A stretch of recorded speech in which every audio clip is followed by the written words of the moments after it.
Previously on the Lupe and Royce show. So I ran out of my microwave popcorn. I bought like a big pack, ran out, and then I was left with this decision. Do I go back to the microwave popcorn, or do I get the actual kernels and like pop the shit myself in a pan? You have a fireplace to do this? The fuck are you What are you talking about fireplace, Tom? You shove it in the fireplace. How do you pop your fucking popcorn? I want to know all kinds of shit about you now. I'm intrigued now. The Lupe and Royce show is a Say What Media production. What up, this is Lupe Fiasco, and I drink liquid death. Yo, what's up? This is Royce the 5'9", and I just tried everything bagel. And this is Tom Frank, and I am celebrating tonight. Why are we celebrating? The dumpster fire is going to be put out as of 12 noon tomorrow. What are you talking about? The what?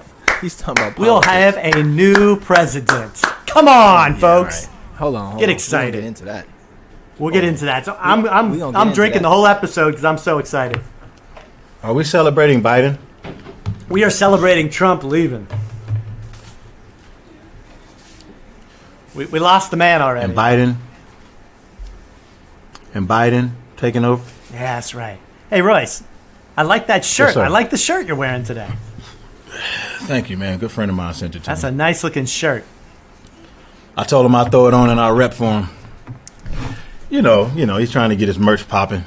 You know what I mean? So I just figure if I throw it on, You throw it on. gotta get him a couple extra sales and shit. It's over if you throw it on. Nah, man, yeah. You hit him a couple extra units. Wait a minute. What is this? That's really liquid death, bro. What is this stuff? What is it? Long story. But shout out to the folks. You got that right. It's a motherfucking long story. A lifelong story. Let's have it. Shout out to the folks over at Liquid Death. That's scary. We're giving them Shout a lot out to of those promo folks. free, but they're gonna send us some cases. It's not putting it free. down. It's never free. I'm Okay. putting cases on all you. Then curse.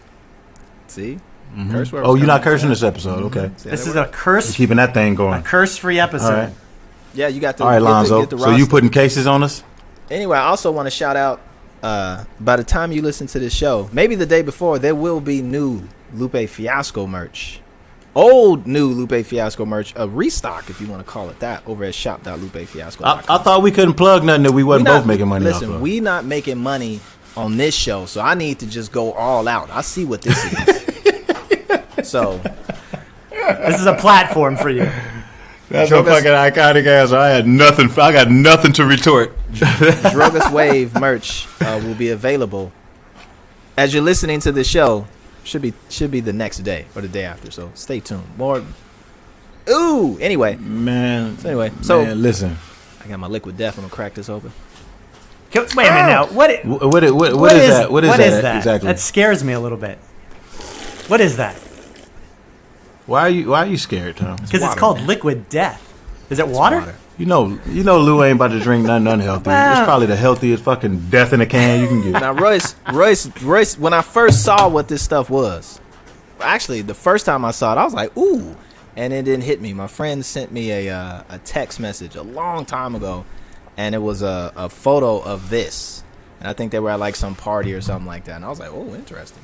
But I like skulls. So anything with a skull on it kind of attracts my attention, right? So I was driving, and I saw this truck with liquid death on the back of it, and I was like, whoa. And at first I thought it was like one of those pale ale pilsner beer thing, I thought it was like a beer thing, right? And then I saw under it said water, and I was like, oh, it's water, right? And I immediately like became intrigued and started to do a little research on the company, and they actually make water. It's called Liquid Death. It comes in a can, and their whole thing is about murdering your thirst, but also killing plastic, keeping plastic out of the oceans, right? And doing a whole like, kind of eco-friendly kind of vibe, but in a very murderous way, which I enjoy. But wait a minute, that's a metal can though, right? It's metal, yeah.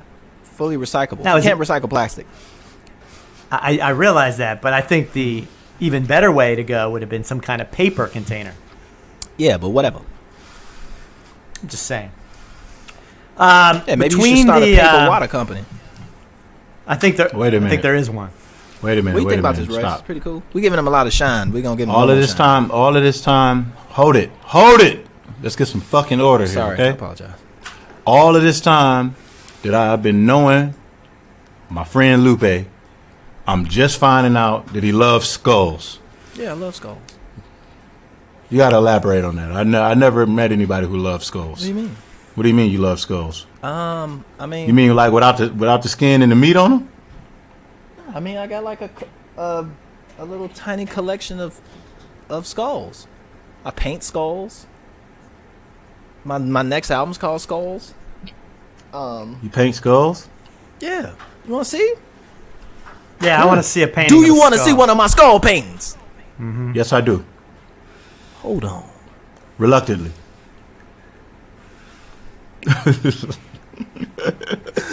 Hold up. Who knew? I got a skull on my hat. See what I mean, Tom? You didn't even fucking forewarn me that this guy collects skulls. I had no idea. You learn something new every day. And here I am talking about doing a song with him. He's a fucking bone collector. Wait a minute. Why is that a bad thing? See, look, man. Look at that. Uh-oh. Yeah, it is a bad thing. Wait a minute. What is that? I don't see a skull on there.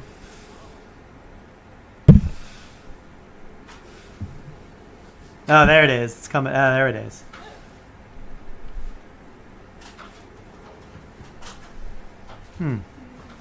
It's real nice. What about actual skulls, Lou? You collect those? Got any of those laying around over there? Yeah, man. Look, I got a little skull necklace thing right there. You know what I'm saying? Oh, okay. Okay, yeah, that ain't so bad. Got like a skull knife. You know what I'm saying? A whole. So anything with a skull on it, you're in.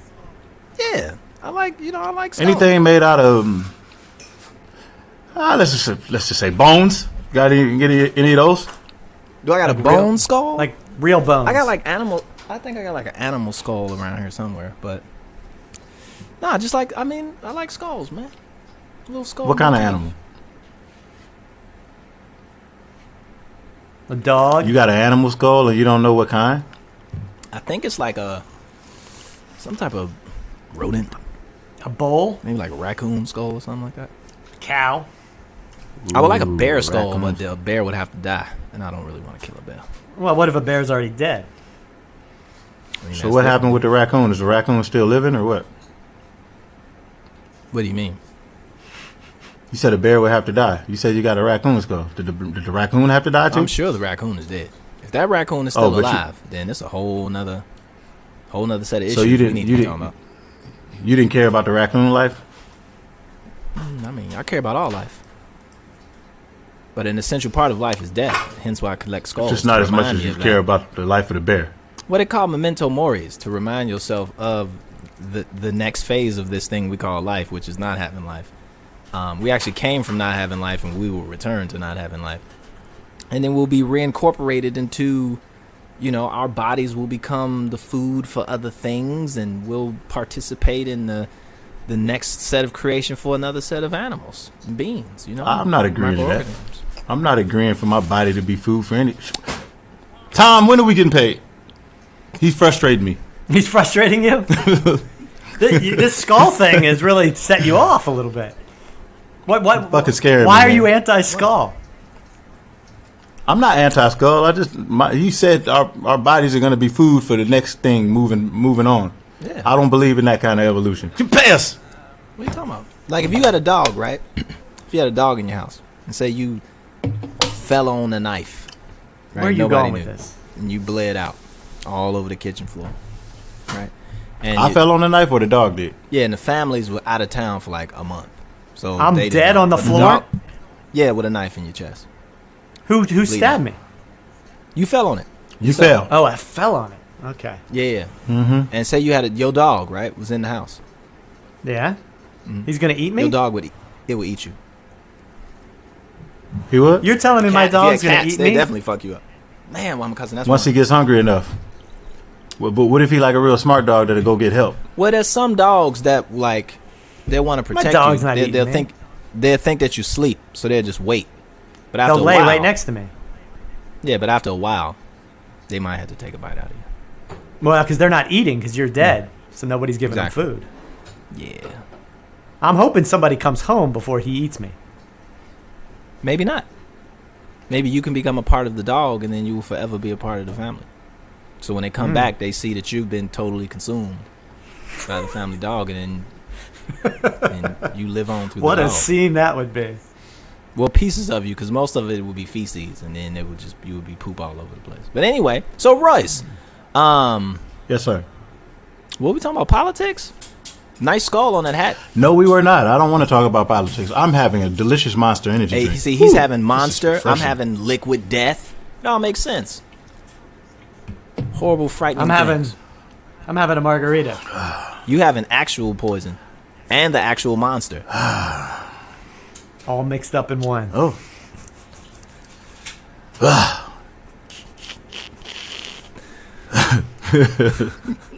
What was that unsettling for both of you? Now you're speechless. No. Oh, okay. No. I mean, I'm just tired of learning new things about you, man. You know, just when I think you can't get any more dynamic, there you go Cool. with the skulls. It reminds me of Death. It's called Memento Mori. It's a whole artistic scene. You should check it out. See, to me, life, as well as success, it all starts in the mind. You know. In the skull. So I like to have my water in a can, liquid life. Liquid life. The can is half full as opposed to half empty. See, Yo, that would be the a can great... of water that you are drinking is a very pessimistic beverage. Yo, Leo, I'm gonna say this right now. We need to make this, okay? Royce, you're a genius for this one. We need to make a drink. Write it down, Tom. It's gonna be the I'm official writing it drink of the Lupe and Royce show, and it's gonna be called Optimistic, or maybe Aquamistic. But check it out. You ready? It's gonna come in a can, but guess what? It's gonna be half full. That way, we're able to have twice the amount out of one serving. We're gonna double our money instantaneously because we only filling up What halfway. if we? And we're honest This is about just it. me. It'll say Yeah. right on the can. This is just me throwing things out there, really just expounding on your genius idea, Lou. What if we served it in skulls? You know, because if you think of how much water you can get in a skull, it's really amazing. You don't even have to fill it half. You can fill it 3/4. It's gonna be hard to make a skull cup, though. You mean an actual human skull? Or? No. Oh, okay. Just Let's a just say you plastic- slip and fall and land on a knife. Right? Is somebody stealing something out of your office behind you? Excuse me? Somebody's stealing the things out of your office behind you. Yeah, that's my wife stealing my joy. No, Hey, no. it's your wife's birthday tomorrow. No, I'm just kidding. No. I'm already in enough trouble. It is your wife's birthday tomorrow, though. Yes, it is. Well, tell her I said. How did you know that? You told us. How did you know that? You told us last episode. Yeah, but you wasn't supposed to remember that, girl. I don't forget things. I don't really play that. Tell her happy birthday. I don't even like Royce's tweets, I will. or I don't even like his Instagram posts with that woman in them. That's how far I stay away from that woman. That's a good friend right there. That is a good friend. And when you see her, Lou, you high five her. And don't touch her hand. I liked the photo. give her side of the fist, man. Side of the fist. And Tom, stop remembering my wife's birthday. I will Remember your own wife's birthday. forget it. When is your wife's birthday? What's that? When is it? When is your wife's birthday? Don't even tell me. You just focus on it. Okay, I'm focusing on it. You guys drink your liquid death and your monster. I'm forcing them. They know nothing about this. They're gonna hear about this. They're gonna be like, "Oh, yo, shout to Lupe for hooking us up. Free promo." I'm like, "It's Tom, not free, get them baby." to send us a check. I am. I'm gonna call them Yes. immediately after this.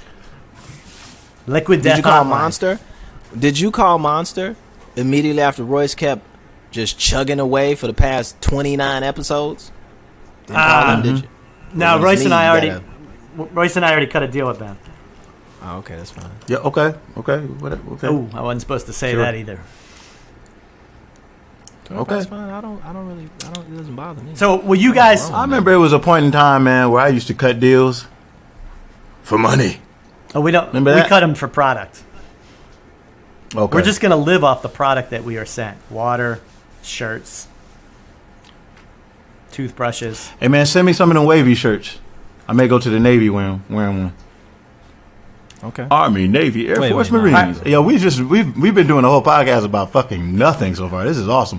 Where we at right now? No, we How haven't. long we been You recording learned so far? about my skull fixation. Yeah. Right. Oh, All okay. about skulls. We learned about liquid death. We learned Okay. about you and Tom's treachery and backhanded business deal things that's going to eventually gonna catch up with you real soon. Don't even worry about that though. But he was lying. He was lying, Lou. He was lying. He was lying. Tom, you He was was lying. selling. I would never do that. I would never do that to you. Will you guys watch any of the inauguration tomorrow? The what? No. The inauguration. What's that? Eggnauguration? Is that a new sponsor? Yeah, that is a new sponsor. Eggnog? I thought that was a seasonal thing. Will you watch it? Will you watch Biden come into power and I Trump don't be celebrate sent Christmas, off? man. So eggnog and me out. Too much dairy in that too, ain't it? Right? Ain't like milk Answer and my vodka? Answer my question. My wife's birthday is tomorrow. I'm gonna come into power. That's gonna happen. It's a statement. Okay. But don't fucking think about I'm not it. touching it. So I don't care if I said it. The inauguration, right? Yes, Mm-hmm. Has nothing to do with eggnog. it has nothing to do with eggnog. Okay. Maybe it does though. Maybe it does. Will you answer mean, my where Maybe they question? storm. Where's the inauguration at again? Is it like at the White House or something? Maybe they stormed the White House. Ain't it in Philadelphia? It is in Washington, D.C., and we have so many military troops here right now. There's nobody doing nothing. Is it? Right. Nobody doing nothing, huh? But have those military troops been tested against America's whitest people?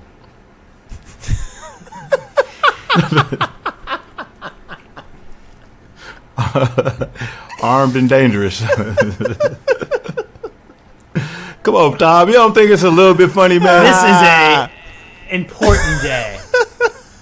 This only happens once That every 4 fucking- years. Hey, man, listen. There's tradition That- in this tomorrow. Okay.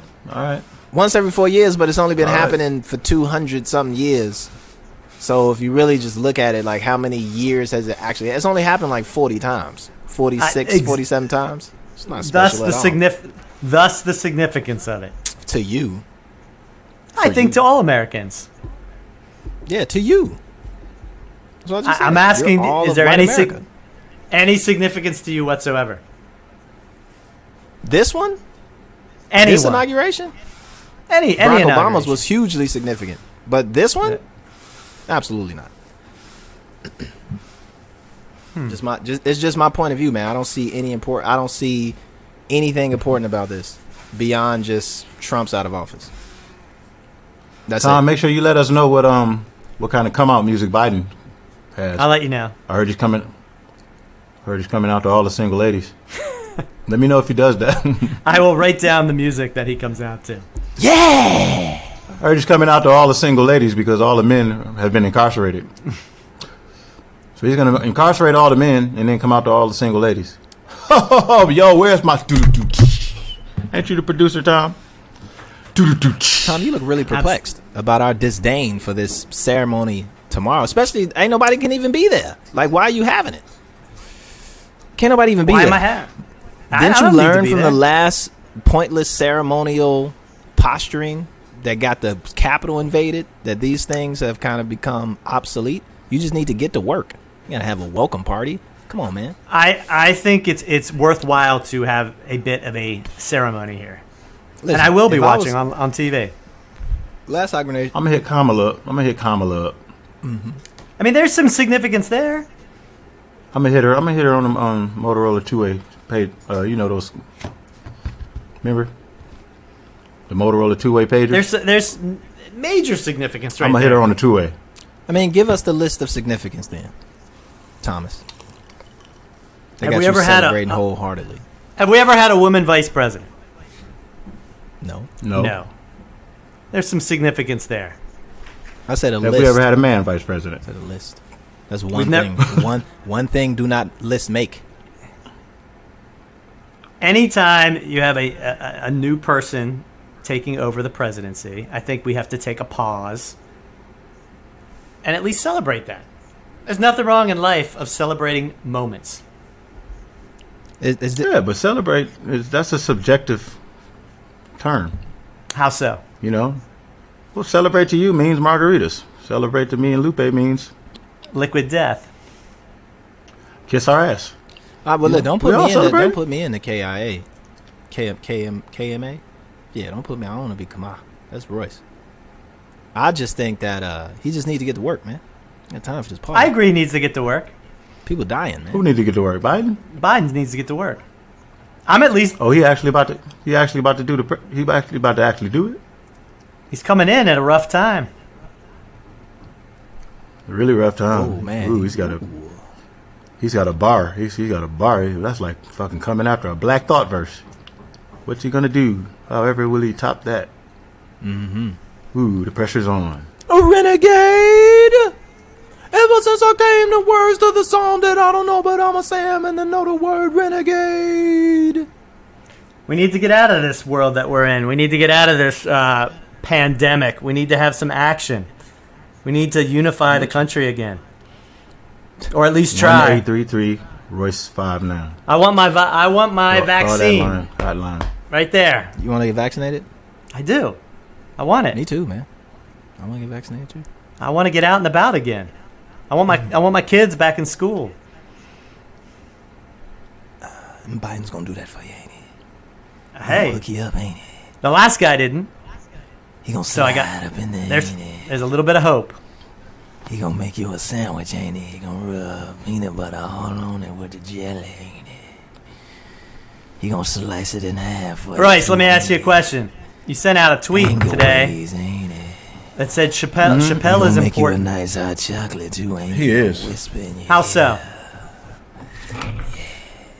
Well, I feel like comedians have like the most important job in the world. Like their job is to just make people happy. Mm-hmm.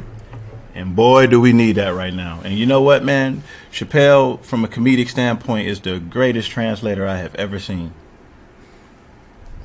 He can speak to social issues, and he can talk to black people, and then he can translate what he's saying to black people to white people without even triggering them. He's disarming. Fucking amazing to watch that guy go. I can't figure that shit out to save my life. I can't say 2 words without arguing. Oh, is that right?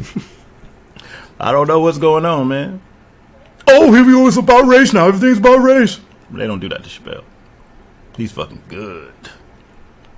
He is good. He's good. He appeals across the board. So if you were an exiting president, who would you pardon tomorrow? I'd release the jails. You just release them all. Everybody gotta go. Except the rapist, because they're going straight to the death chamber. But the petty thieves, the druggies, and the maybe not the murderers. Murder is a thing. Murderers and rapists gotta stay. But everybody else, to the druggies. What the druggies do? huh? What you talking about? I said I would let the What's wrong druggies with go. what the druggies do? I would let the druggies go. The Huh? rapists would be put to death. That would be that. They'd be like, "Come on, Lou, you can't." Really? Like, So yeah, rape. What if we sent all the rapists to Epstein Island, right? Is that what it's called? I don't know if that's Epstein what it's Island? called, but You can call it that. All right, let's call it Epstein Island. Let's say, because I'm sure they got some sort of other name for it. Some inappropriate stuff that don't even fly on this kind of a show. This is a family show. So what if we sent all of the rapists to Epstein Island, every single last one of them, and then we flew out there on a private jet and hopped off, beat their fucking asses. I don't know if we could All beat of up all the rapists. All the one by rapists. one. I don't know if we can do all The that. same way Lou be doing in the comic books. That's a lot of fighting. Pew, pew, pew. Unfortunately, that's a lot of people. That's a lot of people. Like, we're going to be fighting Unfortunately. thousands of people. Yeah, I we ain't got gotta that type of stamina. study the art of knocking 3 people out with 1 punch. Yeah, that don't work. But if they line their chins, well, no, never mind, man. I don't just wishful thinking. It's Tom, would nice. you help It's us? a nice thought. Nice Oh, little thoughts. So I appreciate the what do they call it? The imaginativity of it. That ain't even a word, but I'll run with it. Well, I mean, you know, it's something to be said about my optimistic mind frame.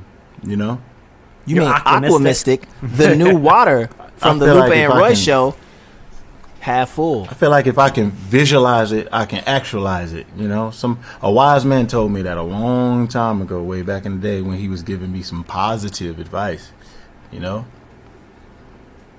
Nothing wrong with being wise. Ain't nothing wrong with being wise. and Tom, I think about things like this, and I don't think about negative things like inaugurations. How's that negative? It's negative, man. Why? What's negative about it? Well, you got one guy, you know, that was the president. You know, every ideology he adopts is a threat to my very existence, and it puts all of my children in imminent danger. Imminent. And then you replacing him with a guy that's not putting them in imminent danger, but he's gonna put them in a slammer. That's negativity, Tom.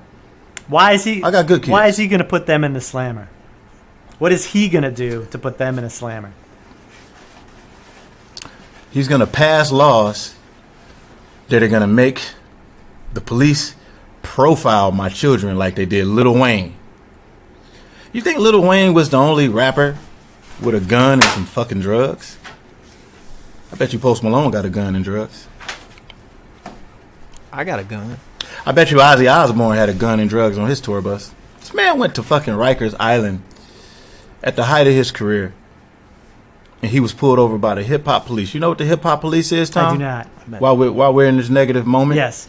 the hip hop police is like a task force, if you will, in New York that was put together strictly to profile rappers. Profile rappers, not rockers, rappers.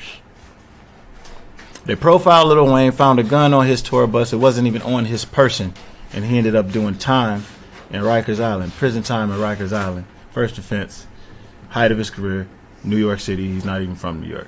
That's racism, Tom. And as far as I'm concerned, Biden is with it. He's with it. He's with it. He's with it. He's with it. So I don't hate him. I just don't think about him. Now, do you assume that just because he's white? No, why would you say that? I'm asking. Royce is racist. Of course he thinks that. I am not. Racist to 5'9". That's not possible. How is it possible for me to be racist? I'm black. Based on whiteness. Oh, wait a minute. You're telling me that? Tom's triggered. Here we go. Yeah, I am. You're telling me racism only has to do with white versus black? You telling me a black person can't be racist? This finna be good. A black person can't be racist toward white people. Oh, this Or finna be to- real good. A white Or person, to Chinese, a white person, or to a white. We're not talking about that. But- A white person can't tell me what racism is. Like white people don't get to tell me what racism is. That's how I feel Royce about coming that. back with the 1-2. Tom is thinking, debating his next move, and he goes on to say, and You don't get to determine what racism. You don't get to psychoanalyze what I'm saying and determine whether that's appropriate or not, or racist or not. I don't think that should be a thing. Royce We cuts can't him have off a- in the midst of his response. Tom now. we can't responds. have we can't have a dialogue back and forth about what racism and what racism is not. Tom asks a question. I'm Royce not making a statement. I'm asking a question. Yeah, I thought I answered it. We can have a dialogue about anything because me and you and I are friends. But I don't think that as it pertains to white people and black people, I don't think a white person should be able to tell a black person to determine what racism is to a black person. And I think that it's very, very limited as to whether a black person can be racist or not. I think we're all prejudiced by nature, but I think racism just has a connotation to it that once you bring slavery into the picture, we automatically are exempt from such behavior. Tom's not believing none of this. He's sitting there I'm thinking taking it in. But Tom So doesn't agree. though I'm not blaming you for anything, it's something that happened to my people over the course of 400 years. And then now, if I'm triggered by it, or if I have a feeling about it, or if I react to it, it's simply just a reaction to something that happened to me. I didn't ask for it to be this way. I didn't make it this way. It's just what it is. So I don't feel like I should be like a collateral damage to that. I feel like I should be able to be triggered freely. That's the least I can be, is triggered freely. I agree with your statement. Oh wow. However, it just capitulates. I do. I agree with your statement. Damn. However, I think racism does not just go from black to white. That was my only point. Oh, okay. Wow, Tom. Because I think racism does not just go what? From black to white. So you're saying what? You mean from white to black? Yes. So it doesn't just go from white to black. You're saying a black person can be racist as well. I'm saying anyone can be a racist. Black, white, yellow.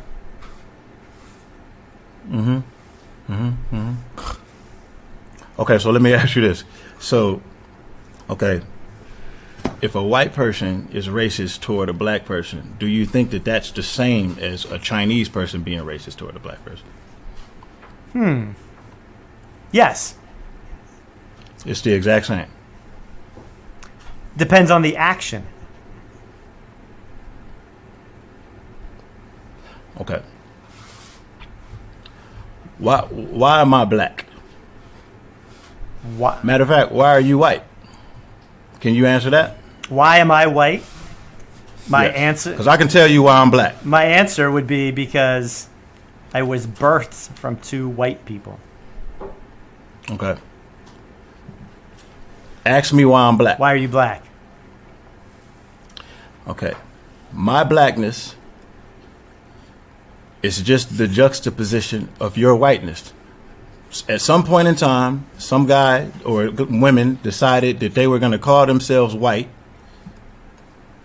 in an attempt to oppress my blackness and uplift their whiteness.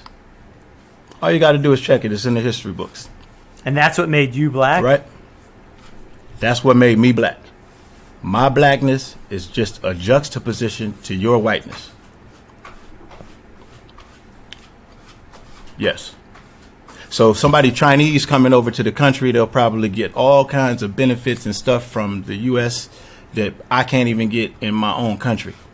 So the way that black people are oppressed here and the racism that is aimed toward black people, you can't compare that to any other sort of racism. I'm going to challenge that. How about Muslim? There was certain prejudices and racism. I guess it wouldn't be called racism, so I will say that. But there are Muslims who are prejudged immediately because of not because of their race, but because of their religion. It's Muslims that are prejudged? You mean by white people? By white, by black? They're not asking me what about that? They're not treated equally in most cases. They're not afforded the same liberties that maybe I am. Why do you think that is? Because of their religion and fear. Why do you think that there's a fear against the Muslim religion? I think there are fear, and again, not my fear, but there is fear out there because of their religion and how it's assumed they're tied to terrorism. You heard that before, Lupe? Why do you think that our current president, for another 12 hours, banned Muslims coming into our country? Because of fear. And it was a wrong fear, but it was because of fear. I'm not afraid of Muslims. I'm not saying you're afraid of them. I'm not saying I'm afraid of Muslims or black people or anything. I'm not saying that you're saying that. Yeah. I'm not saying that you're saying that. I'm just saying, though, your statement about you not getting something because of your race, I think there are others that fit that category. Not me, just black people. Yeah, I'm not saying you, you're not saying me. Black people, I think Muslims run into a similar situation. because of different reasons, but still similar actions. Would you agree that this country is built on the backs of black people? Off the sweat equity of black people? Yeah. And could you compare that to any other group of people in the United States of America? The only other people I could compare that to would be Indians, who literally we stole this country from. Right. American Indians. Right. Are Indians oppressed in this country? I think so. Are they attacked? Are they what? Are they attacked? Attacked? Probably Yes. not to the same degree. Would you say black people are attacked in this country? Yes. Why do you think that is? I think there are a lot of prejudiced people. I think everybody is prejudiced to a certain degree. I agree with that. Everybody, of no matter what race you are. It's how you're raised to some degree. And until you can think on your own and you can actually have experience with those of different color, of different race, of different religious background, that's how you learn. Otherwise, how can you actually fault somebody who grows up in the middle of Oklahoma who has never, ever, ever seen a black person? Or You can't fault. You can't fault. I don't know if fault is the right word, but they don't have an experience, right? They've never had this conversation before. They've never had an alternate perspective to give to them. They can't understand anything that you've just said because they've never experienced it. Why do you think in that case that this kind of conversation would be uncomfortable to somebody like that? Why would it be uncomfortable? I think anybody has a certain to have that kind of conversation. I think anybody has a certain level of uncomfort when they're dealing with something they have no experience with. Everybody's uncomfortable with something. First time you hit a hammer into a nail, you were uncomfortable because you'd never done it before. That's not true. I'm a natural with the tools. I know you are because you're building out your whole studio. I can hear it taking place.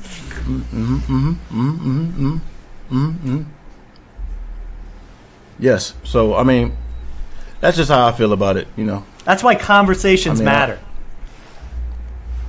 I think so. That's why people got to I talk. think so. I agree that communication is key. Communication is definitely key. And right now where we are in the world, this is a time for people to be All right, this is Michael Ford joining us. He's an architectural designer, an artist, an educator, an entrepreneur, and an activist based in Madison, Wisconsin. Mike, you call yourself the hip hop architect. You founded Hip Hop Architecture Camp in 2016, a camp for underprivileged middle and high school students to better understand the discipline of architecture through the lens of hip hop culture. I got to start there. I got to know a little bit more about that. And I know that Lupe has helped in one of your camps. Facts. Yeah. So what it is basically, man, we listen to it's two things. We listen to the music, and instead of having kids dance to the songs, right, we want them to respond to the stories that they're hearing in the music. And we're challenging them to design communities, design places and spaces that the artist might be alluding to in the music. So if you hear something about a challenging house that somebody's growing up in, what is that better house that they might be speaking about? They say their block is messed up. What's a better block? So that's one thing we do. And then the second thing we do, which is where Lupe has been a part of us doing this. I think everybody that has the ability to rap has some unique math skills that we don't know about.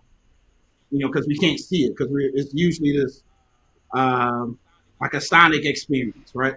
So we've taught kids how to break down bars, like how to deconstruct a verse and reconstruct it as architecture. So they're counting syllables, counting double entendres, counting how many letters are used in a word, breaking it down, and then they rebuild it so you can literally like hold a verse in your hand as a skyline, as a city.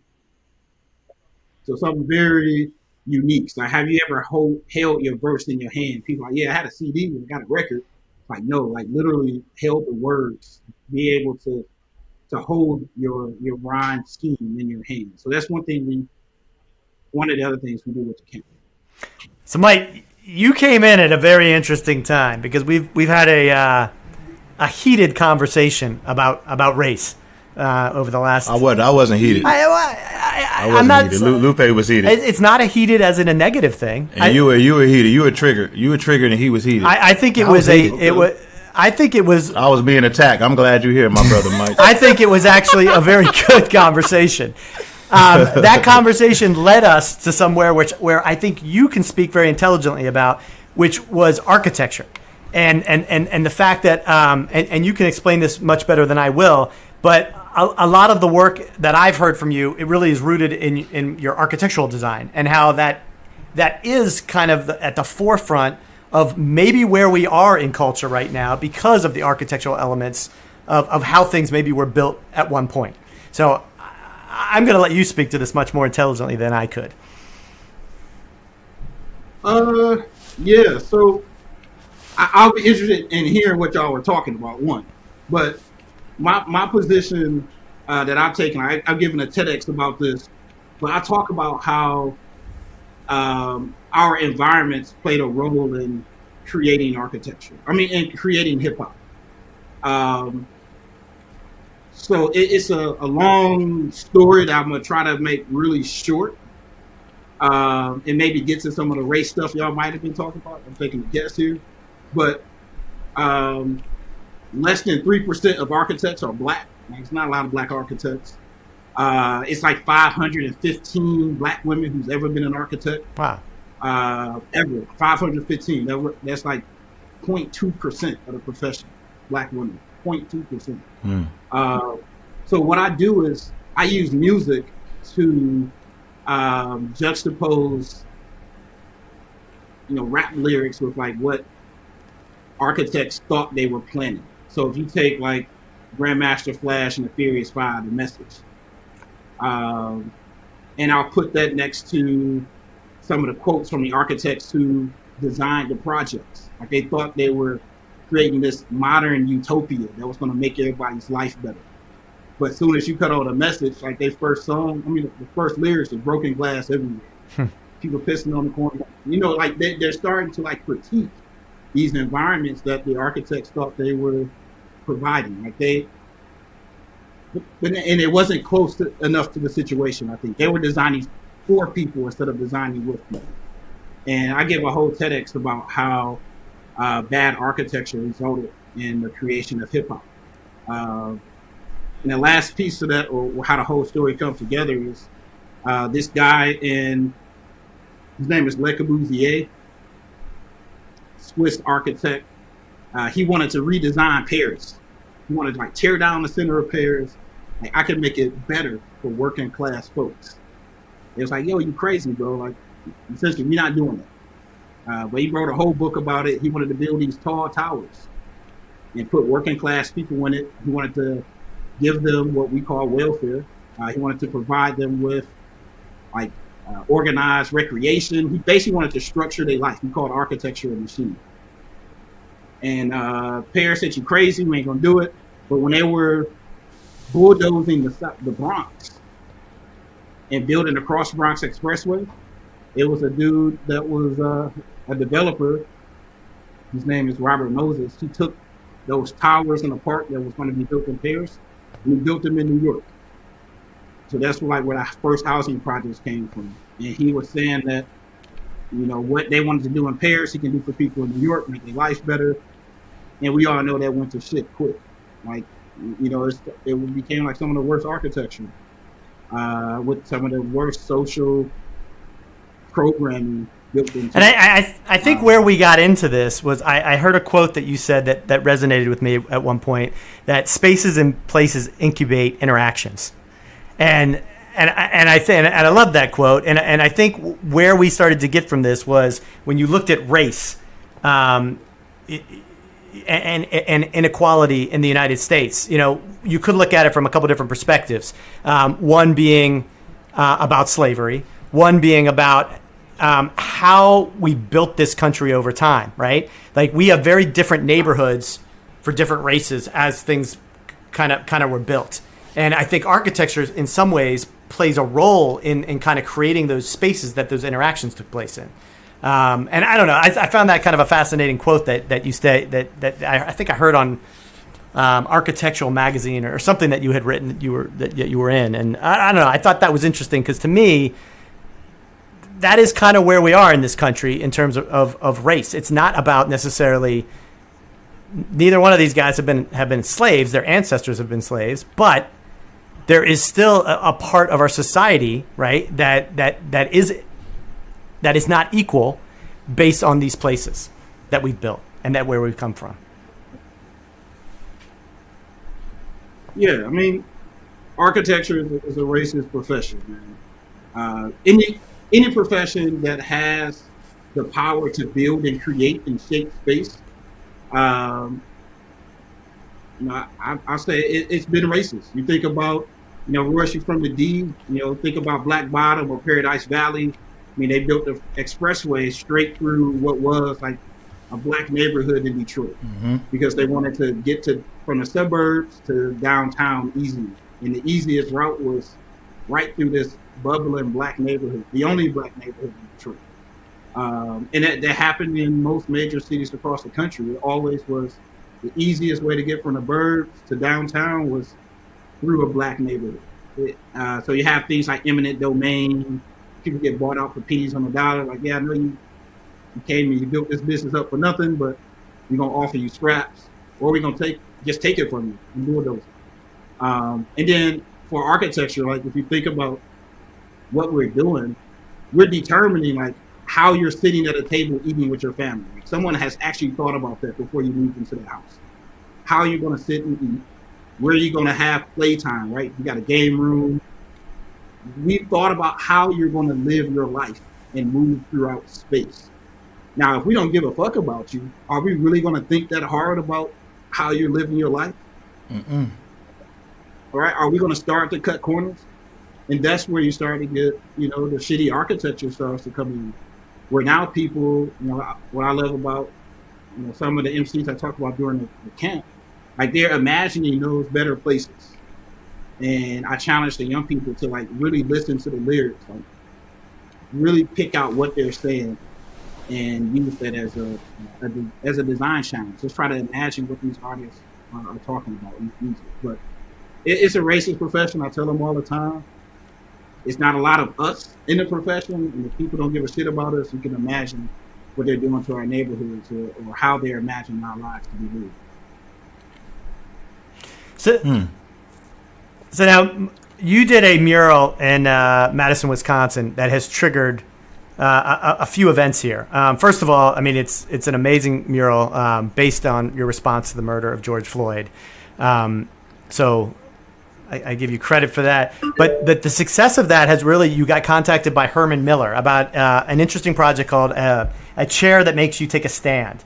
I would love to hear a little bit more about that current project and what you're doing with that. Yeah, so Herman Miller seen me on the news. Ended up picking up a stalker after doing that mural, man. It was ridiculous. I had to get a PPO order. A chick, she destroyed the mural. Damn. And then start popping up. Wow. Yeah, man. Dude caught it on camera, a skateboarder at that, Lupe. Caught it on camera. Hey, why are you saying that to me? Like, I got something, like, I run the skateboarders in Madison. You're the skateboarder, man. What they got to do with me? Hey, what the dude caught it on camera, caught her defacing the mural.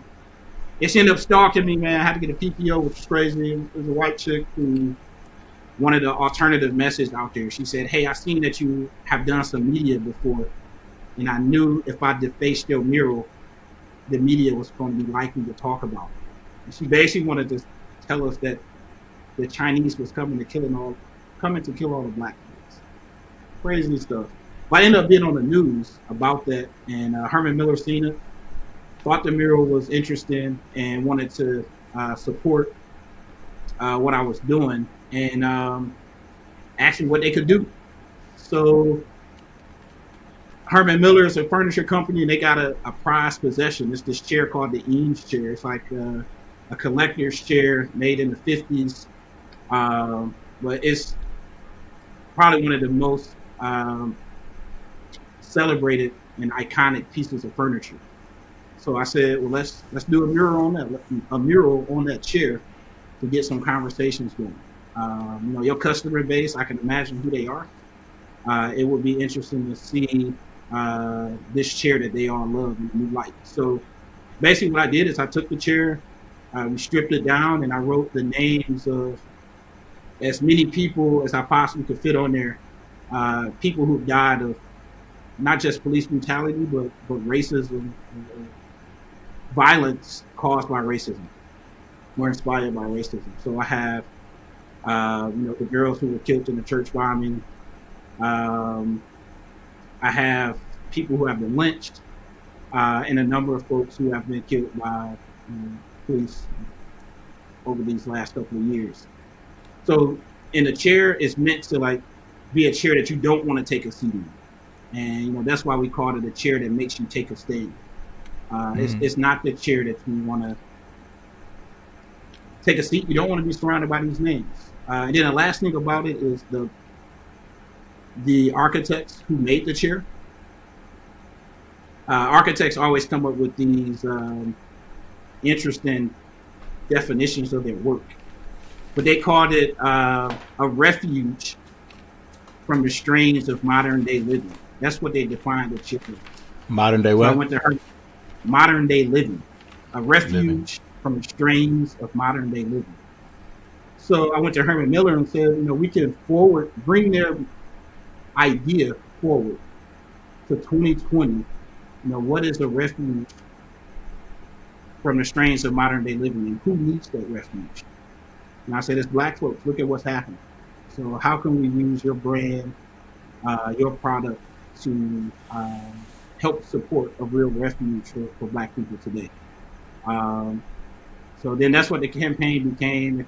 In the end, we're raising money for Boys and Girls Club here in the state of Wisconsin, and I'm teaming with them to create a fund for nonprofits across the country to apply to. It'll be a grant fund, and it's only for organizations who are working with Black youth to create safe spaces for them to create. Oh, that's dope. I got a mural too, right? What it is. Can you tell him I got a mural? Or could you hit that white girl up, tell her I got a mural, see if she can deface it, so maybe I can get like a Cadillac sponsorship. She can't or something deface like that mural. Man. That's crazy, bro. Congratulations. Thanks. You're doing great work, man. It's a great initiative, and the chair, correct me if I'm wrong, will be hosted at Herman Miller showrooms in Detroit versus everyone in Detroit over the next the next month, right? Detroit versus everybody. Mm-hmm. Yeah, we had a talk with Tommy today at Detroit versus everybody. So he's hosting the chair at his store, and then we have change makers from around the city coming in and having a discussion to highlight the work that they're doing in the community. So today we talked with Tommy Walker, the founder of Detroit versus everybody, and Mama Soul, who's a poet, MC from Flint. And then we're going to Washington, D.C., Atlanta, and then L.A. And those cities will be in Herman Miller showrooms. And we're talking to folks out there as well. And then we'll come back and end it here in Wisconsin. Well, you got Detroit, you got Washington, D.C., and you got L.A. right here on the phone with you. So the chair is here in Detroit right now. It's in the D. Tommy, right now. my brother Tommy got it right now. Yep. He got it right now. I'm about to go get it. Yo, Mike, what do you think about Royce's chair? It is very throne-like. Well, don't judge the whole chair because you can only see a piece of it. Hold on, let me hook you up there. What do you think now? All the way up. Hold on. Make sure you get that neon sign in the background too. It's the other way. The neon's the other way. All that oppression. Look at it. Look at it. Look at it. Look at those studs. Look good, man. You got diamonds. You got diamond studs in there, man. Yep, for no reason. It's fire, man. Do you think Herman Miller would no like reason. to I create? can't afford any of this shit. Do you think they would? You think you can get them to recreate Royce's chair, or at least make it a part of their kind of main line of products? You think there's a market space? You can't recreate it. First of all, Mike, how much math does it take to become an architect? How much math do you have to learn, buddy?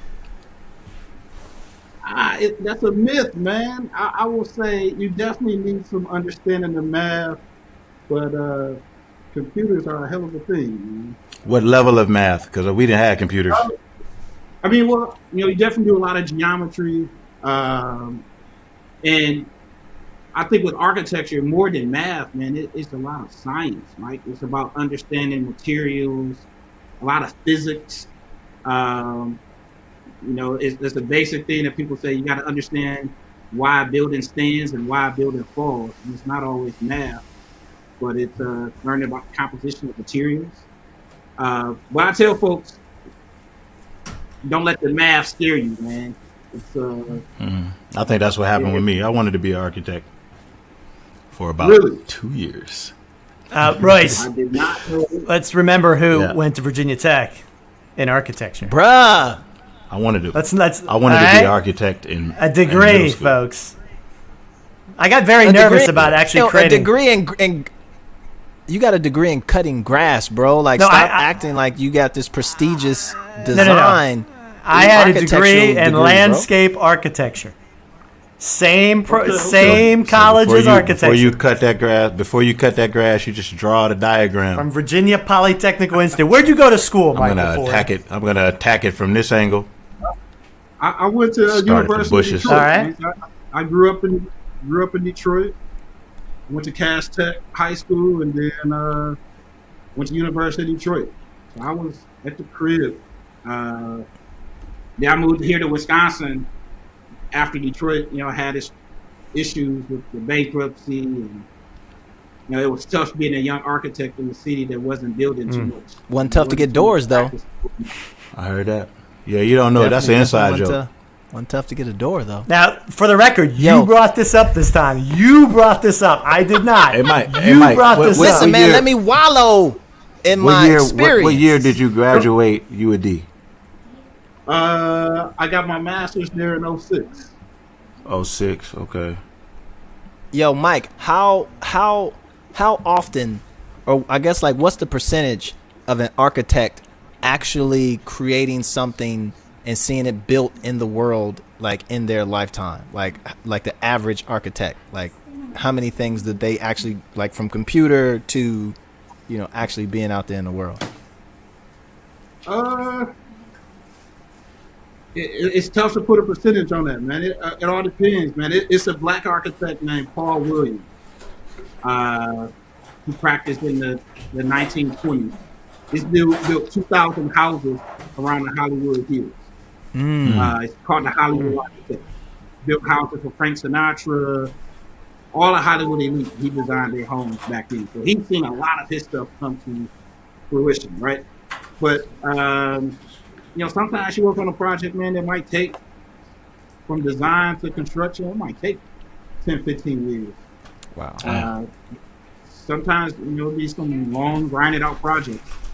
An average project might be about 4 years. And then some of that shit might all come to a bust. Like, the money might not come at the last hour, and you spent all this time, and the project gets put on the table. Thinking about, like, how you use hip hop and architecture and fuse it, right? And kind of the question asking about how many projects does an architect actually see bring to life over their lifetime, right? Like, what is that? What does that look like?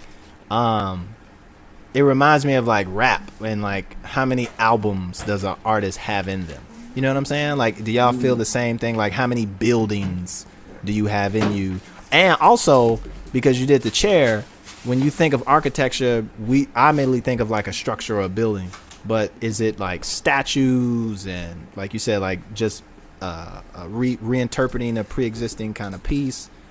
Is it landscaping to bring time into the argument?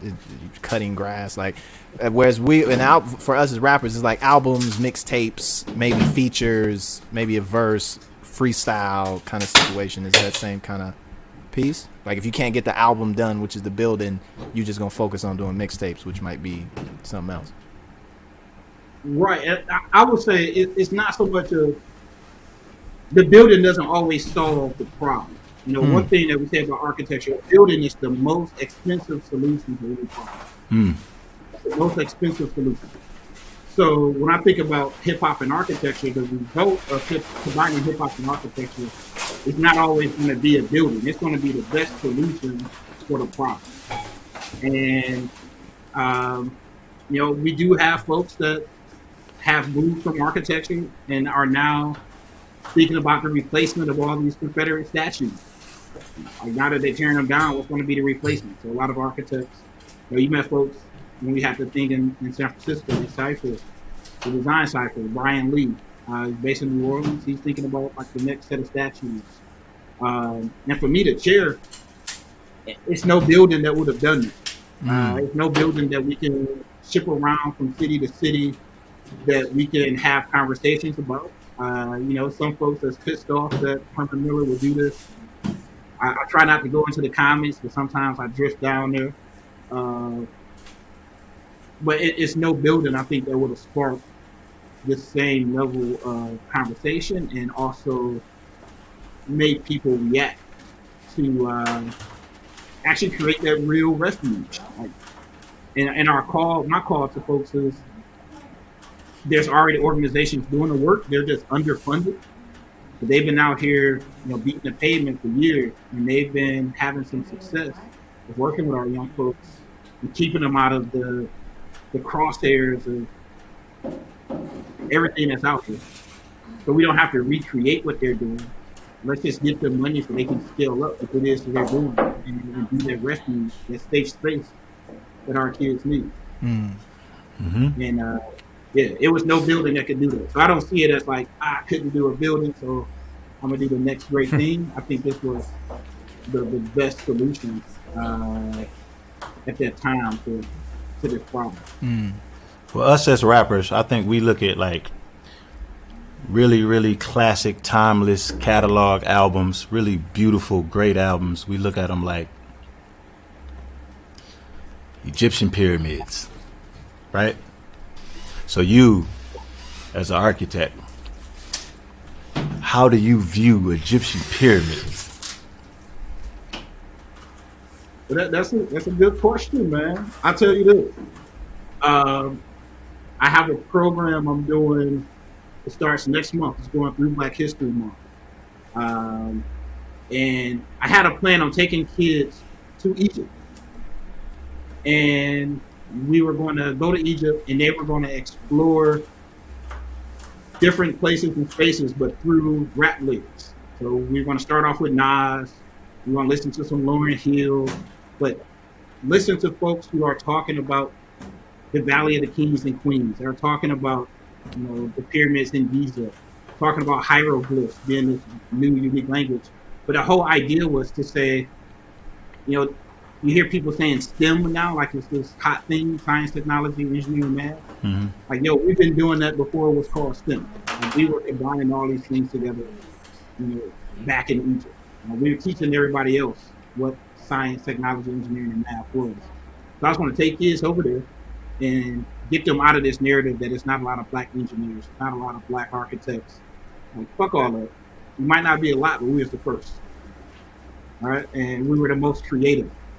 And what I think about the pyramids is that it was the most complex architecture that was ever made. Still to this day, trying to figure out how they did it, why they did it. It's a lot of different ideas, but I still don't think we've really found the complete truth on how they did it and why they did it. And it's architecture has failed every year.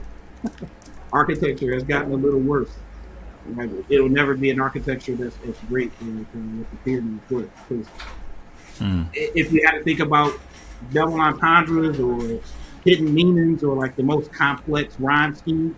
If you have to think about that architecturally, it probably will be the pyramids. People still trying to decode it. Yeah, I always thought about the word classic as it pertains to music. It's always that thing that can't really be explained, but it's understood. You know, it's always the thing that doesn't have really a logical explanation to it. You can't really put a finger on what makes it classic, but everybody understands it. And it's like, and that transcends to different ethnicities, genres, age groups. Like Thriller is just Thriller. It doesn't matter if you're 3 or 33. You know, like you just feel it. It's right, and that's it. You can't really explain it, but who needs to explain it? It's Thriller. You know what I mean? Like how do you create that kind of magic? That's kind of like what pyramids are, I guess. Yeah. No, I totally agree, man. And we couldn't take them. We had to cancel going there in person, but we're doing a virtual reality tour. So the kids are getting headsets, and we're going to travel around. We're going to go beyond just Egypt now. We'll travel around the continent, looking at places of significance, of extreme engineering and math, and let them know that there's people like you who do this. So with the pyramids, is a special place, man. And it's funny, in architecture school, Tom, I don't know how your experience was looking at landscape architecture, but it's when you're in school, even in colleges and universities, you would think that Egypt is not even in Africa. The way they talk about it, as if it's, I don't know, somewhere in Europe or something. I can see that. Yeah, it's totally disconnected from being a part of Africa in curriculum. Some folks are been in the corner, but for a while, man, it was this mystical place. Yeah, I thought Africa was like this place where like little kids had big bellies and with flies flying on them, and the big earring, the big piercings with the earrings, and just that's what I thought Africa was. Those are the only images I seen on the TV for a long time. I went to Africa, and I went to Cape Town. That's Cape Town, right? Is it Cape Town? Mm-hmm. South Africa. Beautiful, man. Beautiful, man. Like you never know just by watching TV in America, or whatever you see just in passing. I guess all information is available to you, but who wants to do any sort of research? What is your favorite personal building, right? Or your favorite personal kind of structure? And then also, can you speak just a little bit about the work that you're doing at the Universal Hip Hop Museum? Gotcha. Yeah, man. My favorite building. My favorite building right now would probably be, the National Museum of African American History and Culture. Oh yeah. In Washington D.C. If y'all haven't been there yet, definitely gotta check it out. And the design is definitely something unique, but it's not the design that makes it my favorite building. It's what's inside the building. And there was this, and I'm forgetting the author's name right now, but there was someone who said, I hope you enjoy the tea more than you do the teacup. And it's the way to think about architecture, like what's inside of that building. It gives you this visceral reaction, right? You come in. Have y'all been there? Any of y'all? I've been there, yeah. Oh yeah. And it is a crazy looking building too. I mean, let's be honest. I don't go to DC anymore. My name's on the wall there, Tom. Royce, I think your name is on the wall there too. Where? They got a hip hop. Your name's on the wall in there. That's crazy. I didn't know that. I think a lot of rappers. I think Royce's name might be on there too. I'm gonna look that up the next time. Anyway, my bad, Mike. I've been there. I actually took. It was me. I think Daylight, IT. I think was it Mickey Fax IT with us, and speaking to what you said about a visceral thing. Daylight left thoroughly upset, like thoroughly heated, like he was pissed when he left. I don't want to spoil it for you, Royce. If Daylight was pissed, you, Royce, when you come out the other side, oh boy, got to shut down the Capitol again. Oh, you talking about all the stuff to be triggered by? Oh yeah, oh definitely. But you asked something else, man. You asked about the hip hop museum. Yeah, Have y'all heard of that? Yeah, can you just project? speak? Can you speak on that briefly? The work you're doing there and what that is. Let people know how they can participate in that project. Yeah, so it's called the Universal Hip Hop Museum. It's UHHM.org. They've been working on it for like almost 10 years, trying to bring this project to reality. So I've been working with them for probably like the last 5 years. It's bounced around in spaces throughout the Bronx, but it finally has a home on the Harlem River. They're breaking ground actually this week on the project, so it's part of a larger mixed-use development. But the museum is the first 2 floors.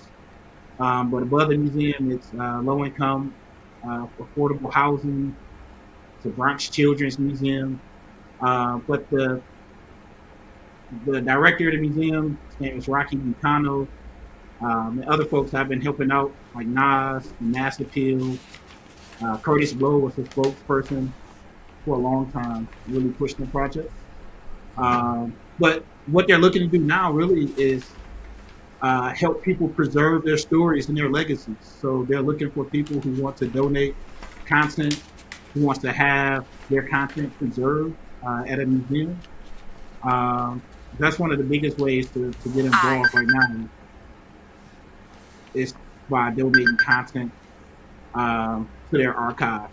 And their whole goal is to tell the entire history of hip-hop, not just the story of the Bronx and the creation of culture. So they call it the Universal Hip Hop Museum. They want to represent hip hop around the globe. Dope. That's some cool stuff. This is Michael Ford. I wonder if we could build one of those in Detroit. You need one in Detroit. Hip Hop Museum. You need What, you. gonna be nothing but guns and Cartiers in there. That's not true. That's not true. Come on, Lupe. Guns don't make us. We're bigger than We're gonna that. get heated again. Michael, thank you for joining us. No, we don't. appreciate your time. Why do you think we always got to get? We don't. Thank you. We can talk. We talk out our difference. Thank you for your time, Michael. I can tell you. You got some great projects working on. Again, that is a chair that makes you take a stand. Check it out. Follow it at Herman Miller and at the Hip Hop Architect. We appreciate it, man, and I wish you the best of luck with that. I hope when you're in DC, I get to check it out. Cool. Hey, thank y'all for having me. Y'all All stay right. safe, man. Thank you. I appreciate You you too, Mike.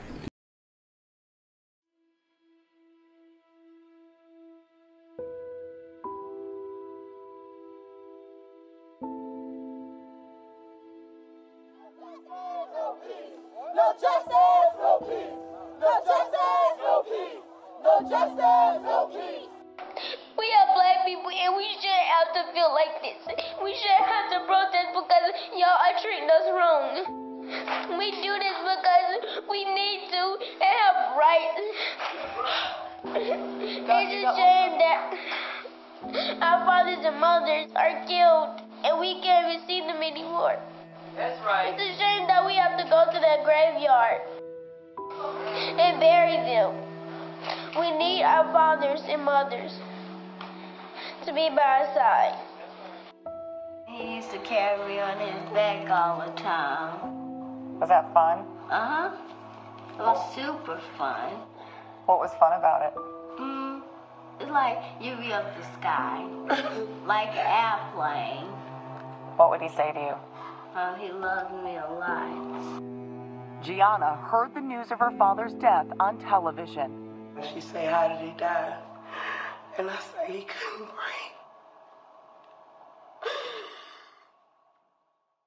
breathe. So may I entertain you with Zarko's latest review of our last episode, which was named Chaos. We don't have you. What? You know we don't have a choice. You don't have a You choice. know we ain't got a choice. Chaos. I know you just asking to just be polite, but so just go ahead. I like to be polite.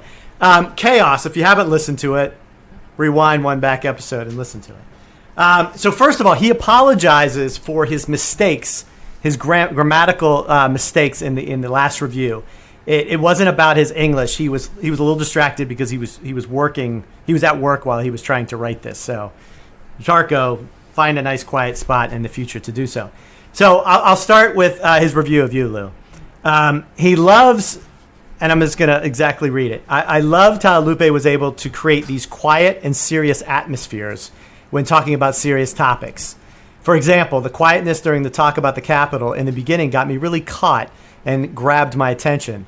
This has a lot to do with his way of talking and presenting such topics. He's really able to suck the listener in, doesn't matter what he's talking about. He liked how Lupe first takes these silly questions and thinks what, but in the end he always responds to them in an objective and serious manner. That's his review of you. I have a fireplace. You claimed you did, right now. You claimed you did not on the last I didn't episode. claim that. I didn't say that at all. I didn't say I didn't have a fireplace. Scorpio, please rewind Run that back. Run it back. Scorpio, please. All right, Bro, Royce. I didn't say I did not Tell him have a fireplace. I know I was chewing gum. No, Royce, he was very complimentary of you. Of my gum. No, he said, I love just how Royce is. He felt truly sorry about missing on your honor, which we're going to get to in a minute. Everybody believed his apology. It was honest and credible. To put it simply, Royce is just so real and authentic, and I love that. I like how Royce stated that he has been traumatized by Tom's concept of cream cheese on everything. Not only did he state that, he was actually visible on camera. The freezing moment of both of them was hilarious. Now me. I love Tom's integrity on not taking Trump's money for the show. His answer. Love Tom's read the one that you didn't write. I didn't read the one this. Zarko wrote. Let me not start. The one you wrote. The answer I would have expected from the MCs, since rappers often talk about not forgetting their own roots or integrity and loyalty. So all of you, it was the regular dude who claimed that he would refuse Trump's money. This was unexpected and refreshing. I like that. Tom kept track of Lupe's cursing. The only thing I missed on the episode was more talk time from Royce. However, otherwise, it was absolutely perfect. And this week's question is for Royce. Being one of the top two lyricists, he wants to know, what's the science behind not just a good, but a great bar? Okay, is this the same guy who said that you were the only one who said you wouldn't take Trump's money? Yes. All right, first of all, we were being facetious. Okay, that's first of all. So the main thing with getting a great bar is you have to understand the intent behind the sender's intent, if that makes any sense. I don't even know if that makes sense. But you got to be able to process what's happening in order to be able to get a great bar. Otherwise, it'll go over your head if you take everything literal. Okay? Second of all, I'm not taking any of Trump's money. Not 10 million. That's not enough. Was it 10 million? It was $1 million, but then it went up to 10 million. It was 10 million. Wait a minute. Why didn't you? Didn't we say we were gonna take the money and do things in our community though? I'm buying that. Yes, I do believe we did say that. Yes, I believe we did say that. But that's okay, man. Tom, you fucking dripping with integrity, man. I didn't say this. Zarko said this. I don't know. I don't believe he said that either. That's the crazy part. You didn't say it, but I also don't believe that Zarko said it too. So, Zarko, thank you for your review of the show. I appreciate it. Keep them coming. Let me answer his Please. question. What goes into a great bar? If I thought of a great bar, no matter how great it could be, I don't even know how great a bar could be, because Lupe, one of the greatest ever, he can come in and say, Mary, Mary had a little lamb, right? And we won't know if it's great until we hear the second bar. That's usually how that goes. We usually think in like 2-bar parables. You know what I mean? And it could be a multitude of things to make them great. It could be the delivery. You know, somebody like Snoop Dogg, anything he says just sounds like, whoa! You know what I mean? Or it could be like, you know, somebody like Black Thought, who thinks of really cool, intelligent, smart shit to say that's like relevant to now, relative to now. You know what I mean? And he always has like this regal approach, so he always figures out the right words to use. Or it could be somebody like Lupe Fiasco, you know what I mean? Where it's just like, if you just listen to the whole kick push, You know what I mean? It's like a medley of both. It's like delivery and rhymes over a hypnotic track. You know what I mean? Coast. You know what I mean? So I hope that answers your question. But yeah, there's no such thing as a great bar. I don't know. Would you agree with that, Lou?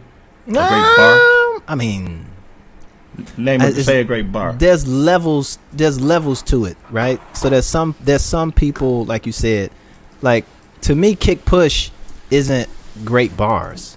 I just think it's a really good complete thought, right, over time, you know.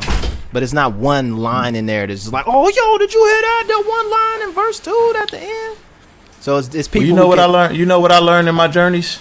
I used to judge like great bars. I used to put great bars in the category of like punchline. I used to say, see, there we go. That's what I was gonna say. One-liners or like whole scheme. Yeah. See, when you say great bars, to me now at 43, I think of the right bars. You know what I mean? Like Dre's G thing verse is the perfect verse. You can't change anything from that. You can't take a word out. You can't add an extra word. Otherwise, you'll fuck a classic up.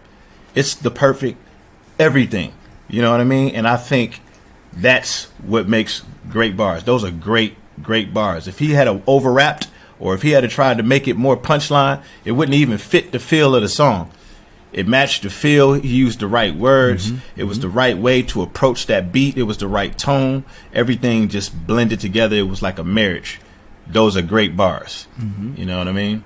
Because you could have somebody that has a bunch of punchlines and a bunch of one-liners, and they just stacking them and stacking them and stacking them and stacking them, and then they just like, here, listen to all this shit I did, and you just like, no, I'm unimpressed.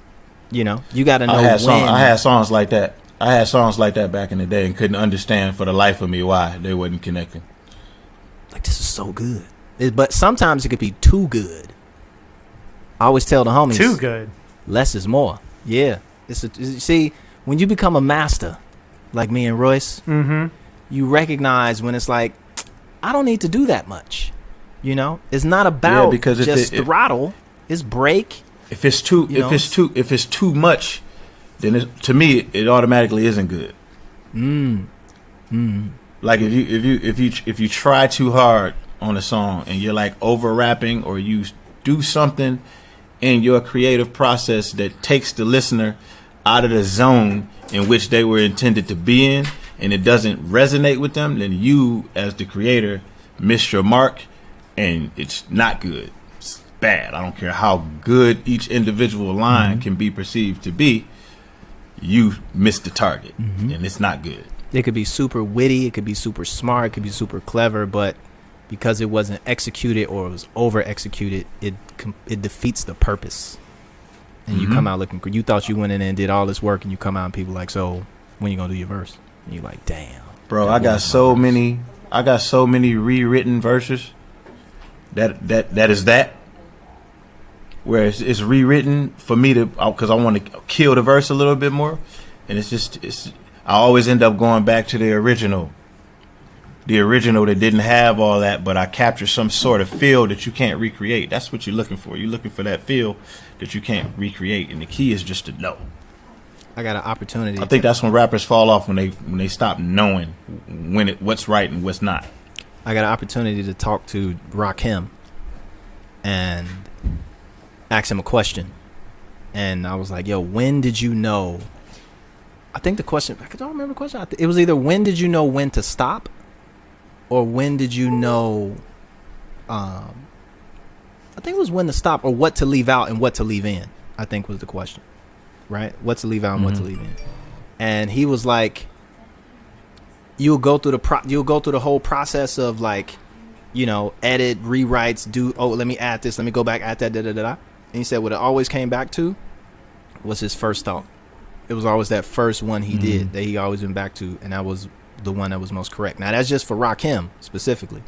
But, you know, he's one of the greats. And that was his response, was like, it was always going back. No matter what you did after to spice it up, pep, do this, do that, he always came back to the first one he did. So that initial thought. Anything where I'm thinking a little too much, I feel like we can hear that. we can hear all that. We can hear all that brain processing, and we can hear all of the brain that you're putting into the song. And when you do that, you're like you're putting at risk the feel. You have to. It's going to cost you some feel in order for you to use all of that thought. Mm-hmm. I don't think music requires so much thought. Do you guys have a bar that you're most proud of, or that is something like it's the one that at the end of the day it's you? How much time you got? No, you know who you no, got just on one here? though. What's the one that if I could only remember one about you and you, what would it be? Just one. You talk about Royce and Lupe after 20 I years. know. That's a tough question, but There is no one. There is no one? No, you know what you got to do? You got to ask. You got to ask scorn rappers what do they think. No, I do have one though that when people, because I've been asked this question before. Okay. Right, and I do have one line, but you're not gonna think it's clever. It's very like I recognized the context of it, the explanation of it, the execution of it, and a feel that you get when you know you've done something optimal, at least to your specific skill set at a specific time. You know what I'm saying? So like in that moment, it was like, oh, I've achieved nirvana on this rap shit. And so I got one moment like that that's clear. Right? I've got really dope lines, but I got one that's clear. Royce, what you do? You have a one or no? You got like 80. I want to hear yours because I know what song it's from. What song is it from? No, you don't. What song is it from? It's from that fucking song that made me fucking hate you, bro. He's this nigga. He don't know. So look, Royce, do you got one? I can't think right now. Do you have that one line that you have that so. is like, write this on my tombstone? No, I don't think so. I don't think so. All right, I got one. I have one. If so, I can't. I'm not thinking of it right now for whatever reason. All right, let's hear yours, Lou. Mine is from a song called "Dedicate" that I did. Oh. And it was, y'all ain't never heard it. Stop playing. And it was, when am I she sima I be to fur. That line for me, write that What on is my that again? tombstone. When am I she What is sima it? I be to fur.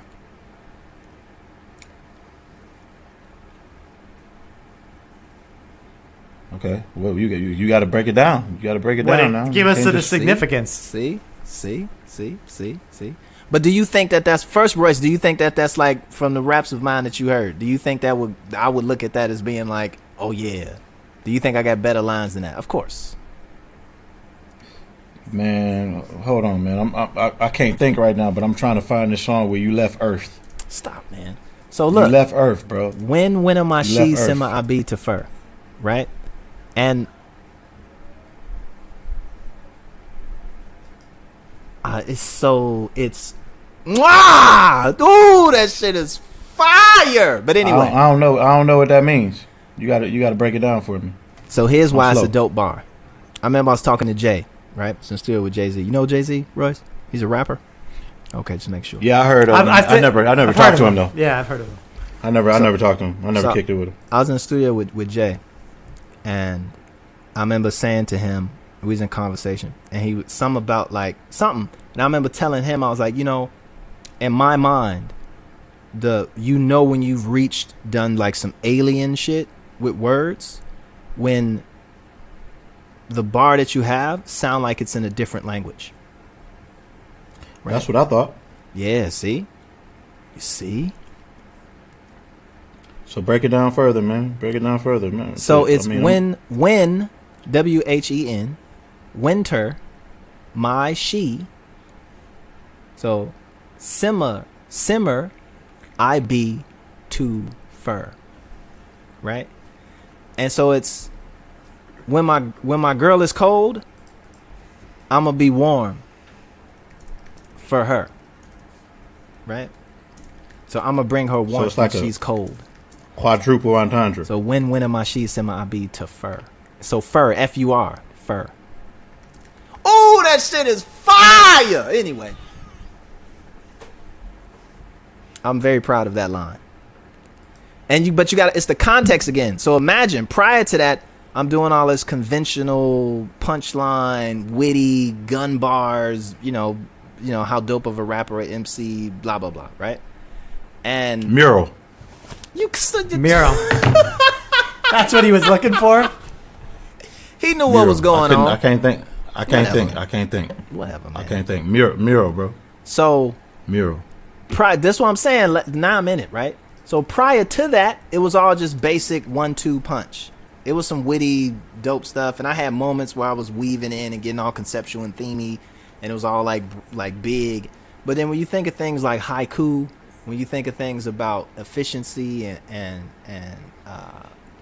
compression and doing things with a lot of like breadth and scale, but in very short spaces. And how do you do that? Mural's technically one verse. It's two verses, but it's meant to feel like one verse, but it's really two verses because that gap. But like here's one thing, one line that just is in that one line. You finna get all of this variation in depth. And for me, I felt like that was the first time I had accomplished that when I came up with that line. So for me, it's a milestone. And after that, I learned all this other stuff, which allowed me to be comfortable with making things, or capable to make things like Mural in the future. Yeah, Mural is that's the MC kryptonite right there. Oh, I know. I ain't never got to rap again. That's the MC kryptonite. You're done? That's like a lyrical game. That's like a game of and one basketball on the fucking NBA court. That's like high flying, throwing myself a oop, styling, jumping into this style, jumping out of that style, playing with this word that way. It's like you had the words on a fucking string, like a yo-yo, just yo-yoing them bitches. He had like complete control of the English language. You know, like when you first start rhyming, it's like you kind of throwing the words and hoping they land where you want them to land. But that shit was like a master just taking the words and just placing them bitches exactly where he wanted them to be. And it was like puzzles connecting, shit connecting over here that started over here. It was just so much going on, just from a skill standpoint. And then also it was because you did it on the level you was on. Like most artists abandon that. Most artists don't go back to that on their albums. That's another reason why it was important. Royce. Yes, sir. You know what time it is, don't you? Mm-hmm. What time? I know what time it is. Give me 1 second. Tom, I know what time it is. Royce, do you know what time it is? I don't know what time it is. It is your honor time. That's what time it is. It's your honor time. Man, you've had 2 weeks. That's not true. That's not true. That's not true. Now, you yourself, Tom, you said that it's my wife's birthday. You said that, right? Didn't you say you remember? I did remember, but it's not till tomorrow. Yeah, it's tomorrow, but she's been mad at me the whole week. All you got to do is look at my Instagram. She's been mad at me. Look. So wait a minute. Let me understand this. Stop being mad. But no that's TV when she's mad. I'm not even finna get into the mix, because I could put up many reasons of why there would be tension in the household from things done on this show. I don't see what I've done on this show. But I'm not finna get involved. Except drink optimistic monster juice. Aquamistic. It's just when she's mad at me, no TV. So the bottom line that is work? that you haven't seen any of these yet. No TV. You want me to let you talk to her? Bruh! Bro. The season's gonna be over. We got it. Don't talk like that. See, now you've been drinking the death juice. See, this is not gonna be over, bro. Give me a chance, man. What are you? We've given you, man. It's been 2 weeks. All right, listen. 2 weeks. Give me one more chance. Give me one more chance, okay? Oh my God.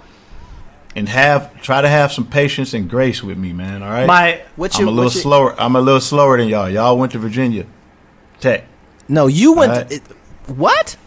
Anyway, y'all went to Virginia Tech. Y'all went to Virginia Tech. Let me give you the list of people that you letting down, Royce.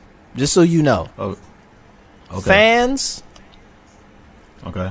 Royce the 5'9" fans. Tom Frank fans. Lupe Fiasco fans. And the Lupe and Royce show fans. That's 5 sets of fans that you are letting down right now that have been waiting for us to speak about Let me address all 5 sets of now, fans. Royce, don't you? I'm sorry. Okay. Yeah, I'm sorry to all of you guys. I'm gonna get my shit together, okay? All right, it's complicated. All right, the lady got mad at me. She fucked my whole shit up. You know what I'm saying? I'm getting it back together. I'm getting my house back. You know what I'm saying? I'm getting my TV back. I'm gonna hook it up. I think I got Showtime. No, but serious. It's my wife's birthday. It was some stuff going on. I didn't have time to watch it this week, but I heard great things about this show, man, and I'm excited. I'm excited to watch it. So listen, just give me one more. Luke, come on, man. Come on, man. Don't be like that. Just give me Tom. Look at me, Tom. We still here, right? Yes. We still here. Just give me one more week. One more week, and I'm gonna come through in the clutch on y'all. I'm gonna have so much good commentary, man. I swear. Y'all might even want to pay me. I don't believe him, Tom. Tom, you know I don't believe him. I'm forever an optimist, so I am gonna go with him on this. And next week he's gonna come back. You're getting in. He's getting in a hole though. He's gonna be down 8. It's a damn shame. He's gonna be down 8. There's no way Royce is finna watch. First of all, he's already 5/9. We already know how that works, right? It's 5/9 full all the time. He ain't seen the end of no film ever, except 5 Heartbeats. Other than that, nothing else. Did you make it through Django? Because you was supposed to watch Your Honor, then did you finish watching Django? That time when you was supposed to watch The Honor, but somehow you mistakenly landed on Django? Yeah, I finished watching it. I'm trying to figure out what the fuck I did that for. Thanks for bringing it up again. Man. So look. Hey, listen, man, regardless of whether you like it or not, man, all right? You're stuck with me, okay? We're brothers. Okay, so look. We're brothers through all of the canned goods with the red stripes in the cabinet, all right? We're related through welfare. Okay, so look. So this is what we're going to do. Government cheese. This is what we're going to do. Because I have been getting hit up about Your Honor. And people have been like, yo, man, what's up? We're going to talk about the show. So this is what we're going to do. All right? We're not going to talk about the show right now. We're going to wait until Royce is fully involved. And then we're going to talk about the actual aspects of the show. But Tom, I will tell you this, and maybe you can. Did you watch the latest episode? I'm completely up to date. Yes. I tell you this. I will tell you this. I hated the last episode so much that I almost was going to hit you and be like, I'm not watching the show anymore. Ooh. I heard that. Ooh, that much? I heard that. My homie said that. That's how he felt about it. Tom, he told me that you were going to see that totally different. He told me that you were going to process that completely different because you're white. That's what he told me. Well, I can't say it without giving anything away. Right, that's what I'm listen, being in is general, it better right? than The Wire? Is it better than The Wire? Is it better than The Wire? It's better than the second season of The Wire. Yes. It's not better than Breaking Bad, though. I got footy socks that's better than the second season of The Wire. Is it better than the Wire? You know, the season that we all love. No, of course it's the not. greatest. It started off really good. Really good. Real good. Real good. It's starting. There's some weirdness that's going on. That's making me angry. I'll say it. The white people is fucking up the show. That's what's happening. The white people in the show, which started off to be real good, now they just starting to do all kinds of wild shit in the show that don't make no sense. And I'm getting tired of it. I'm getting tired of having to learn about the backstory through something. I'm like, what are we doing? Let's just get some killing and some drug dealing going on. And let's get to this goddamn case. I ain't got time to keep doing these dramatic expositions about how the fuck you feel, little white girl. Don't nobody care. I'm sorry, Tom. Royce, I also apologize. You don't owe me an apology. I'm the one in debt here, so don't worry about it. But can I interest you in New Jack City? New Jack City. There's a lot of killing and drug dealing going on in that. You can't go wrong. Movie. You can't go wrong. I'm sticking it out though with Your Honor, because I got to kind of figure out. I know who I'm rooting for. Who I'm rooting for has changed dramatically from beginning to end. Oh wow! I hope so. Oh shit! Damn, Royce, man, we supposed to be talking about this as a team, From what I'm hearing. See, you're making statements, Royce, but you don't know. Okay, yeah, I gotta go educate myself. You know what I'm saying? I can admit when I need to educate. All right, so look, check this out, right? I'm gonna go do the research. You know what I mean? I'm on Cliff Notes right now. I got you. I'm on Cliff Notes right now. Man. So what are we doing about this? I'm anecdotal. We can't. I mean, it's. You know what I mean? Y'all facts. Aquamistic, man. We gotta wait. Glass half full. That Royce is gonna. All right. Come through for us. What up? This is Royce the 5'9", and I'm Lupe Fiasco. Go ahead, Tom. I see I'm being disrespected here. Go ahead. All I know is between the sale of everything bagels spiking nationwide and my inbox being flooded this week with images of Royce wearing a Flash t-shirt, I think people are listening. And this is the Lupe and Royce Show. That's our show for the week. If you like what you heard, be sure to subscribe or follow. Leave us a review and tell your friends to listen. The Lupe and Royce Show is a production of Say What Media. It's recorded and mixed by Claude Jennings. Our head writer is Lauren Sloat. I'm Tom Frank. And our theme music is by, who else? Lupe Fiasco and Royce the 5'9".